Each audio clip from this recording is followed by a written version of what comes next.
চারপাশে কাঁটাতারের বেড়া, সীমানা প্রাচীরের ভেতর বাঁশ দিয়ে উঁচু সরু মাচা, লতানো গাছে থোকায় থোকায় রসালো আঙুর ফল। গাজীপুরের শ্রীপুরে আঙুর চাষ করে হইচই ফেলে দিয়েছেন এক তরুণ উদ্যোক্তা সবুজ মিয়া। সবুজ মিয়ার বাড়ি গাজীপুরের শ্রীপুর উপজেলার বর্মি ইউনিয়নের সাতখামাইর গ্রামে। বিদেশি মালটা চাষ করে লাভবান হওয়ার পর ইউটিউব দেখে আঙুর ফল চাষের চিন্তা আসে মাথায়। 2023 সালে ঝিনাইদহ থেকে 500 টাকা দামে 25টি আঙুরের চারাগাছ নিয়ে আসেন।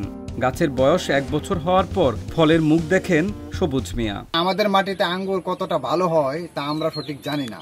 আমরা এখানে পরীক্ষামূলক গাজীপুরের শ্রীপুরের মাটিতে ইউটিউব দেখে প্রথমে ঝিনাইদহ জেলার মহেশপুর উপজেলার যোগহুদা গ্রামের আব্দুর রশিদ ভাইয়ের কাছ থেকে আমরা 25টা চারা সংগ্রহ করি।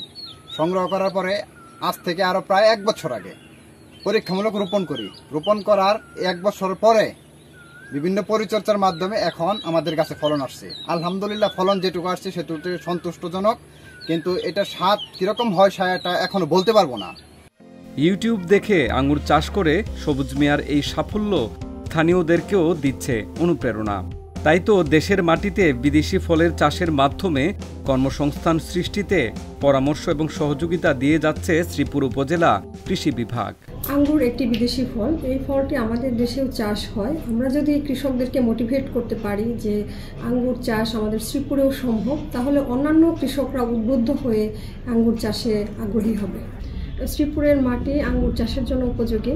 আঙ্গুর চাষ করতে কোনো সমস্যা হলে আমরা তাকে পরামর্শ প্রদান করছি এবং মিষ্টতা বাড়ানোর জন্য সার ব্যবস্থাপনার বিষয়ে পরামর্শ প্রদান করে যাচ্ছি।